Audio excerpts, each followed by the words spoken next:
الحمد للہ وکفا والصلاة والسلام علی من لا نبی بعد اللہم صلی علی محمد وعلی آل محمد کما تحب وترضى اعوذ باللہ السمیع العلیم من الشیطان الرجیم قل یتوفاکم ملک الموت الذی وکل بکم ثم الی ربکم ترجعون۔ گرامی قدر اساتذہ کی موجودگی میں گفتگو کرنا انتہائی مشکل ہوتا ہے۔ ان کی محبت، ان کا پیار جس طرح پہلے ہے اب بھی ہے، ان کے حکم کی تعمیل کرتے ہوئے 15 منٹ آپ سے محو گفتگو رہوں گا۔ جو عرض کروں آپ سماعت کریں، اللہ پوری زندگی مجھے اور آپ کو اس پہ عمل کی توفیق نصیب فرمائے۔ بعض دفعہ اللہ رب العزت آسمان سے آیات بینات اتار کر کے امت کو متنبع کرتے ہیں۔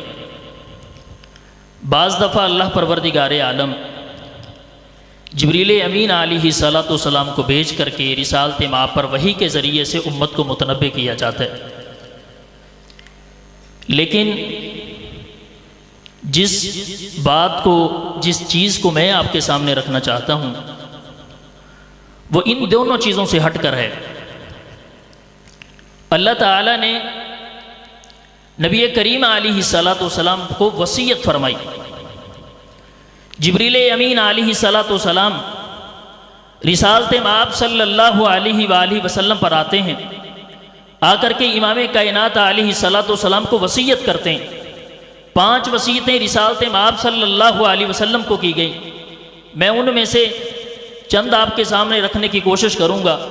رسالت مآب صلی اللہ علیہ وآلہ وسلم کو کہا گیا، مستدرک حاکم کے اندر روایت موجود ہے، اللہ کے نبی علیہ السلام کو کہا گیا یا محمد اشما شئت فإنک میت۔ حضور آپ جتنی لمبی زندگی گزارنا چاہتے ہیں گزاریں، جتنا رہنا چاہتے ہیں رہیں، جیسا رہنا چاہتے ہیں رہیں، فإنک میت، اس کے بعد آپ پر موت آئے گی۔ دوسری وصیت کی گئی احبب من شئت وہو مفارقہ، حضور آپ جس سے محبت کرنا چاہتے ہیں کریں، ایک وقت آئے گا آپ کو وہ محبوب چیز چھوڑنا پڑے گی۔ تیسری وصیت آپ کو کی گئی اعمل ما شئت فإنک مجزی بہ، حضور آپ جیسا مرضی عمل کریں، جس طرح کا مرضی عمل کریں، ایک وقت آئے گا آپ کو آپ کے عمل کی جزا دی جائے گی۔ اور چوتھی وصیت کی گئی وَعْلَمْ أَنَّ شَرَفَ الْمُؤْمِنِ وَقِيَامُهُ بِاللَّيْلِ، اللہ نے مومنین کی عزت قیام اللیل میں رکھی ہے۔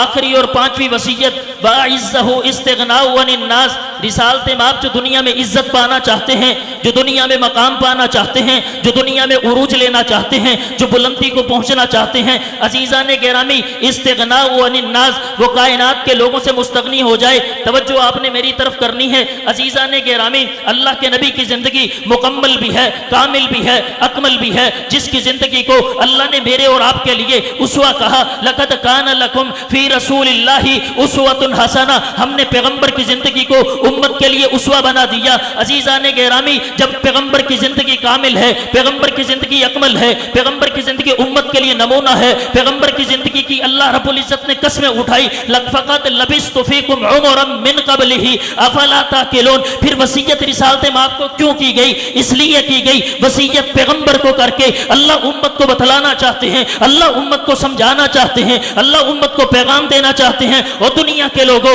اس دنیا میں جتنی مرضی زندگی گزارو، اشما شئت فإنک میت، اس کے بعد تم پر موت آئے گی۔ جس طرح کا دنیا میں رہنا چاہتے ہو رہو، اس کے بعد تم پر موت آئے گی۔ تم گاڑی بنگلے لے لو پھر بھی تم پہ موت آئے گی، تم مکانات بنا لو پھر بھی تم پہ موت آئے گی، تم محلات بنا لو پھر بھی تم پر موت آئے گی۔ جس طرح کی زندگی گزارنا چاہتے ہو، حاجی بن کے گزارو تب صحیح، نمازی بن کے گزارو تب صحیح، عادل بن کے گزارو تب صحیح، ظالم بن کے گزارو تب صحیح، سچے بن کے گزارو تب صحیح، جھوٹے بن کے گزارو تب صحیح، لیکن یاد رکھو فإنک میت، تم مر جاؤ گے، فإنک میت، تم مردہ ہو جاؤ گے، فإنک میت، تمہاری قبریں بنیں گی، فإنک میت، تمہارے اعلانات ہوں گے، فإنک میت، تمہیں اٹھایا جائے گا، شہر خاموشہ کی زینت بنایا جائے گا۔ لوگوں، ہم اس دنیا میں ہمیشہ نہیں رہیں گے، ایک وقت آئے گا ہم نے چھوڑ جانا ہے. یہ جگہ جی لگانے کی دنیا نہیں ہے, یہ عبرت کی جا ہے, تماشا نہیں ہے. ملے خاک میں اہل شاہ کیسے کیسے, مٹے نامیوں کے نشاں کیسے کیسے, مکی ہو گئے لامکاں کیسے کیسے. یہ جگہ جی لگانے کی دنیا نہیں ہے, یہ عبرت کی جا ہے, تماشا نہیں ہے. رہی مجھ کو دن کے رہوں سب سے اعلیٰ, کہ یوں ہی جیتا ہے مرنے والا. یہ حسن ظاہر نے تجھ کو دھوکے میں ڈالا. یہ جگہ جی لگانے کی دنیا نہیں ہے, یہ عبرت کی جا ہے, تماشا نہیں ہے. اشما شئت فإنک میت. جائیے قبرستان میں, جائیے ان قبروں کی زیارت کیجئے. یہ قبروں والے کوئی پتہ نہیں کون تھے, یہ ہمارے میں سے لوگ تھے. یہی عزیزان گرامی جائیدادوں والے تھے, یہ بنگلوں والے تھے, یہ محلات والوں تھے. یہ اپنے آپ کو بڑا سمجھتے تھے, یہ اپنے آپ کو کہتے ہمارا سکہ چلتا ہے. ہم جہاں پہ گزرتے ہیں عزیزان گرامی لوگ رک جاتے ہیں, ہم جہاں پہ گفتگو کرتے ہیں لوگ خاموش ہو جاتے ہیں. ان کی بھی قبریں بنی, ہم سب کی قبریں بنیں گی. فَإِنَّكَ مَيِّتٌ. 100 سال زندگی بسر کرو, اس کے بعد بھی موت ہے. 50 سال زندگی بسر کرو, اس کے بعد بھی موت ہے. 40 سال زندگی گزارو, اس کے بعد بھی موت ہے. کسی بشر کو استثناء نہیں ہے جو اس دنیا میں آیا ہے اس نے رب لم یزل کی ملاقات کو جانا ہے. ہم سب نے چلے جانا ہے. ہم سب عزیزان گرامی بچوں کو چھوڑیں گے, عزیزوں کو چھوڑیں گے, رشتہ داروں کو چھوڑیں گے, اغیار کو چھوڑیں گے. یہ محلات خالی پڑے رہ جائیں گے. عزیزان گرامی یہ تیرے مکانات خالی پڑے رہ جائیں گے. دنیا عیاشی کرے گی, دنیا کھائے گی, دنیا پیے گی, دنیا تیری گاڑیاں استعمال کرے گی. تو اگلی منزلوں کی طرف, تو کل من علیہا فان ویبقا وجہ ربک ذو الجلال والاکرام. ہر چیز نے فنا ہو جانا ہے, باقی رب کی ذات رہتی ہے. سمجھدار آدمی وہ ہے جو باقی رہنے والی چیز پہ توجہ کرتا ہے. اللہ باقی رہیں گے, اللہ کا دین باقی رہے گا, رسالت مآب کی شریعت باقی رہے گی. باقی سب کچھ مٹا دیا جائے گا, باقی سب کچھ ختم کر دیا جائے گا. کوئی بھی چیز اس دنیا میں باقی نہیں رہے گی. قل ان الموت الذی تفرون منہ فانہ ملاقیکم ثم تردون الی عالم الغیب والشہادہ. اے نبی ان سے کہہ دیجئے یہ تمہیں فوت کرنے والا فرشتہ فوت کرے گا. وکیلا بکم جو تم پہ نگران مقرر کیا گیا ہے. ثم الینا ترجعون. بابا جی ہم نے, نوجوانوں ہم نے, بزرگوں ہم نے, بڑوں ہم نے, ذمہ داروں ہم نے. ثم الینا ترجعون. ہم سب نے لوٹ کر کے پروردگار عالم کی ملاقات کو جانا ہے. ہم سب جائیں گے. کوئی اس دنیا میں ہمیشہ رہنے کے لیے نہیں آیا. حضور کو وصیت کی گئی اشما شئت فإنک میت. حضور آپ جتنی لمبی زندگی گزارنا چاہتے ہیں گزاریں, جیسی گزارنا چاہتے ہیں گزاریں. حضور اس کے بعد آپ پر موت آ جائے گی. دوسری وصیت اور بات کو ختم کرتے ہیں. احبب من شئت وہو مفارقہ. حضور جس سے محبت کرنا چاہتے ہیں, جس سے پیار کرنا چاہتے ہیں کیجئے. ایک وقت آتا ہے وہو مفارقہ, انسان اپنی محبوب چیز کو چھوڑ دیتا ہے. آپ اگر دنیا سے محبت کر رہے ہیں دنیا کو چھوڑیں گے. اگر آپ عزیزان گرامی پیسے سے محبت کر رہے ہیں وہو مفارقہ, آپ اس کو چھوڑیں گے. عزیزان گرامی یہ اللہ وصیت امام الانبیاء محمد الرسول اللہ صلی اللہ علیہ وآلہ وسلم کو کر رہے ہیں, اور ہمیں وصیت کی جا رہی ہے, ہمیں متنبہ کیا جا رہا ہے کہ لوگوں جس طرح کی جس چیز سے محبت کرو, کرنا چاہتے ہو کرو. وہو مفارقہ. ایک وقت آئے گا آپ کو وہ محبوب چیز چھوڑنا پڑے گی. آپ اس چیز کو چھوڑ کر کے آپ اگلی منزلوں کی طرف چلے جائیں گے.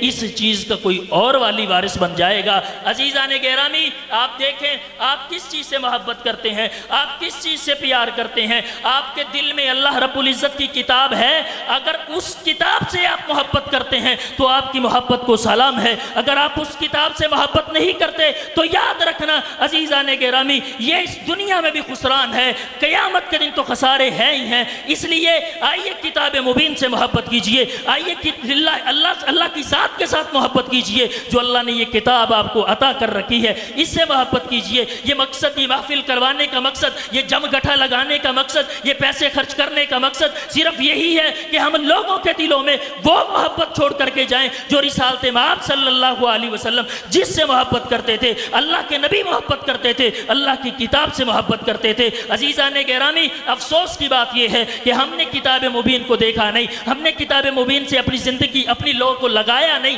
ہم نے اس کی طرف توجہ نہیں کی. میں اکثر ایسے لوگوں کو جانتا ہوں 40 سال سے نمازیں پڑھ رہے ہیں, 30 سال سے نمازیں پڑھ رہے ہیں, اوپر سے دیکھ کے اللہ کی کتاب پڑھنی تک نہیں آتی. یہ کاہے کی ہماری محبت ہے؟ اگر اوپر سے دیکھ کے انگلی رکھ کے مجھے قرآن پڑھنا نہیں آتا تو اس کا مطلب مطلب یہ ہے کہ میری قرآن سے محبت نہیں ہے، میں کسی اور کے ساتھ محبت کر رہا ہوں۔ یہ اللہ نے آپ کو اتنا خوبصورت ادارہ دیا ہے، آپ اس سے محبت کریں۔ اپنے بچوں کو، اپنے جگروں کو اللہ نے جو خوبصورت بیٹے عطا کیے ہیں اس کو اس کتاب مبین کے لیے وقف کریں۔ یہ حصہ 5-7 سال سے یہ آپ کا ادارہ آپ کے علاقے میں بے لوث کام کر رہے، کبھی کسی بچے سے فیس نہیں، کبھی کسی بچے سے فنڈ نہیں، کبھی کسی بچے سے رسید نہیں مانگی گئی۔ عزیزان گرامی، یہ کتاب مبین آپ کو پڑھانے کے لیے یہ سارا انتظام و انصرام کیا جاتا ہے۔ میرے استاد محترم فضیلت الشیخ جناب قاری عمران نذیر صاحب 19 سال کا عرصہ ایک جگہ پر اور 5-7 سال سے یہاں پہ آپ کو فری خدمت کر رہے ہیں، کبھی کسی چیز کا مطالبہ نہیں ہے۔ آپ کے دلوں میں اللہ کی کتاب کی محبت ڈالنا چاہتے ہیں، آپ کے دلوں میں اللہ کی کتاب کی محبت آپ کے دلوں میں راسخ کرنا چاہتے ہیں۔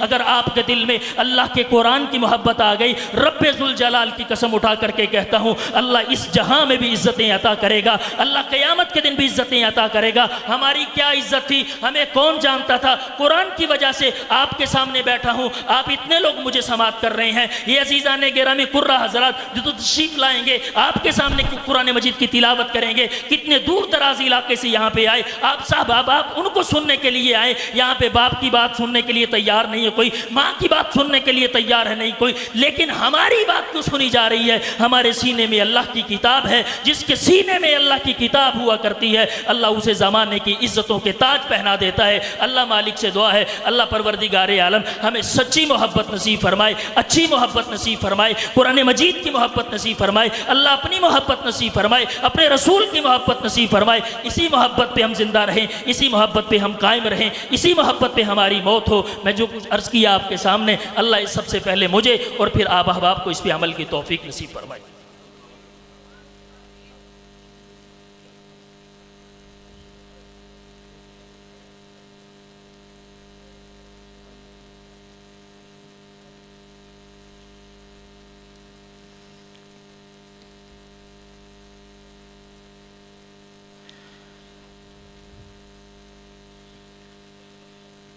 أعوذ بالله من الشيطان الرجيم.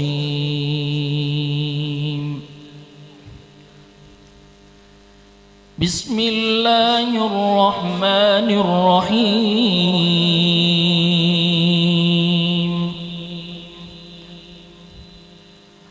آمن الرسول بما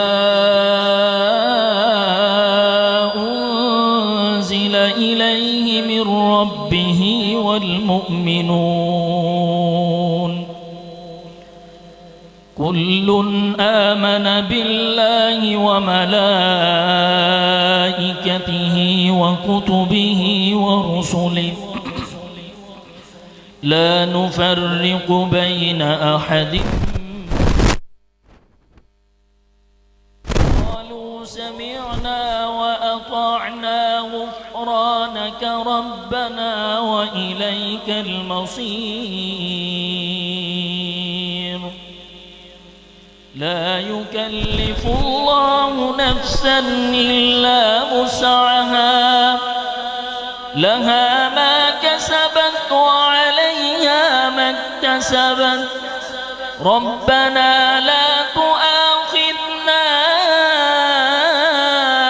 إن نسينا أو أخطأنا ربنا ولا تحمل علينا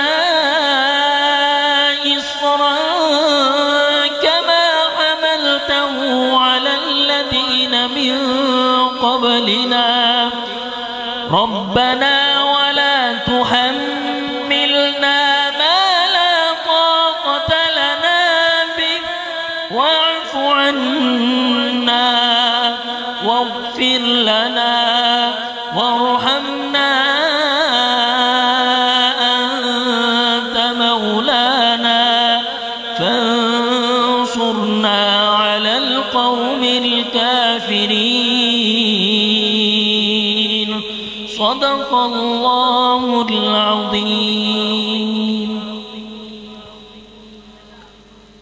ماشاءاللہ جت محترم حضرت مولانا قاری محسن عزیزی صاحب جو کہ آپ کو قرآن و حدیث کی نصیحت فرما رہے تھے، اللہ رب العزت ان کے علم میں برکت عطا فرمائے، ان کی عمر میں برکت عطا فرمائے۔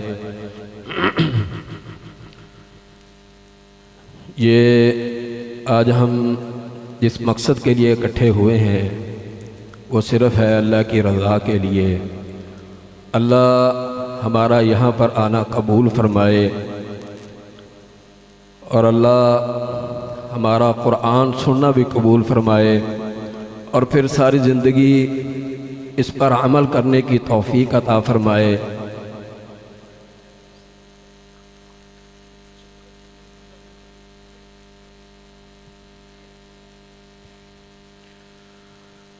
حدیث میں آتا ہے خیرکم من تعلم القرآن وعلمہ،